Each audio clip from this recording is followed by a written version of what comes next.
Evil stepfather gets what he deserves. When I was 15, my mom started dating a man she met on a dating website. I didn't like him the first time I met him, and 2 months later he moved into the house. About 3 weeks after he moved in, he took my skateboards, self-built halfpipe, ramps, BMX bike, ice hockey gear, and many other things to the dump one day while I was at school. He said he did this because he didn't want all of my crap cluttering up his garage. Maybe 2 months later he punched me in the stomach for the first time because I got up from the dinner table without asking to be excused. From there it escalated into full-fledged beatdowns for the smallest perceived slight to his authority. One day he decided to take my extensive Pokémon card collection, even more, extensive comic book collection, my Game Boy and PS2 with all the assorted games, and my fantasy and sci-fi book collection, and got rid of it all, because 15-year-old boys should be playing football and baseball, not being a fa nerd playing with Pokémon cards and reading comics and books. I would like to add that he was a middle school teacher, and in his off time refereed and umpired local middle and high school sports games. My mom never intervened and in fact acquiesced when he demanded that she stop giving me lunch money because the little shit will just spend it on comics and other gay shit one day. I took maybe $3 and change out of his change jar so that I could buy a slice of pizza and some fruit punch during lunch at school because I was tired of being hungry. My twin sister was always a bit of an ass and frequently blackmailed me into doing her chores from a young age. I was fed up and refused to do something, so she told him what I had done. This man actually called the police and pressed a larceny charge against me, and once the police had left, proceeded to beat me senseless. At that point, I ran away. When the cops found me and returned me to my home, I found out that he had been trying to talk my mom into sending me away to military school or something of that nature. I ran away again, and between having run away several times and the larceny charge ended up turning 16 in juvenile detention. I spent the next couple of years miserable and afraid, frequently contemplating suicide. Once I was out on my own, I didn't speak to my mom for several years. We eventually reconciled, and by that point, they had married.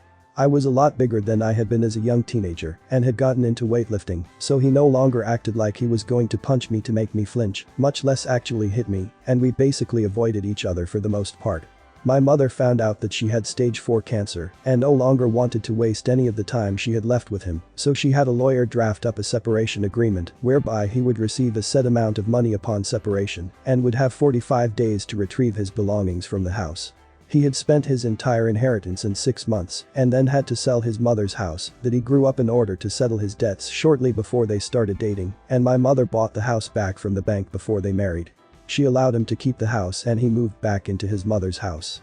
My mother passed away about 9 months after their separation, and despite the agreement had been allowing him to come and get his stuff piecemeal.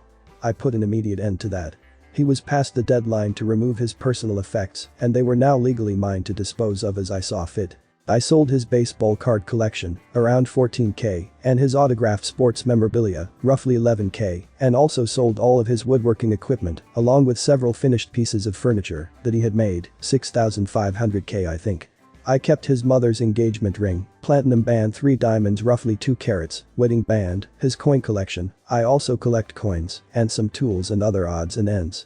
Now comes the real fun. Around a month ago I finally saw him at the grocery store. As he was leaving I approached him. I told him I had sold his collections as he was pushing his cart out towards his car. He reacted exactly as I expected. He took a swing at me multiple times. I already had my phone ready to dial 911.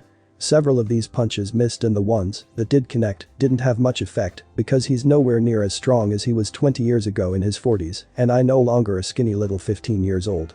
He continued to try to punch me as I spoke to the 911 operator and was actively ramming his grocery cart into my new Toyota as the police officers pulled into the parking lot. He was arrested for assault, communicating threats, and destruction of property. As a result, he lost his job and pension at the local middle school, and because he had never learned how to save money, while married to my somewhat wealthy mother, ended up having to sell his mother's house because he hired an expensive lawyer thinking he could somehow beat the charges.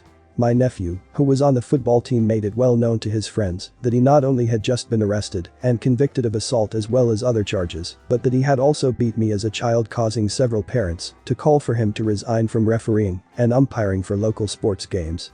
My niece and my girlfriend's much younger sister are enrolled at the middle school where he worked and say that he was not only universally disliked, but when he came up to the school to get his belongings, he made a big scene and ended up hysterically crying as he was leaving.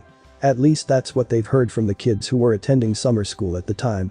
His son, who he was equally abusive towards as a child, refused to take him in or help him out, so the abusive stepfather ended up having to take a job as a cashier at Walmart so that he could afford the rent on his crappy little trailer in an absolutely awful neighborhood.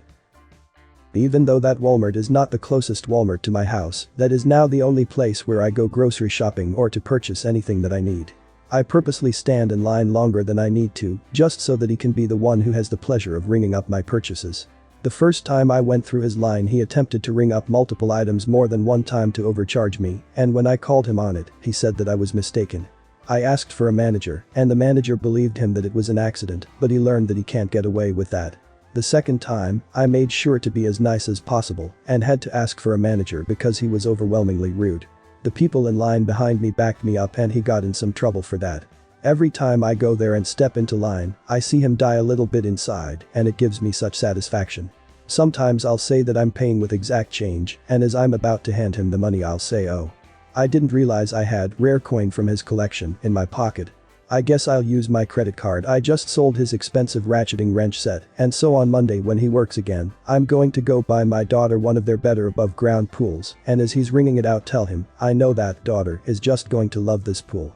It's not like I would have ever used those expensive ratcheting wrenches anyway. TLDR, asshole stepfather got rid of all of my prized possessions as a child and beat the crap out of me regularly.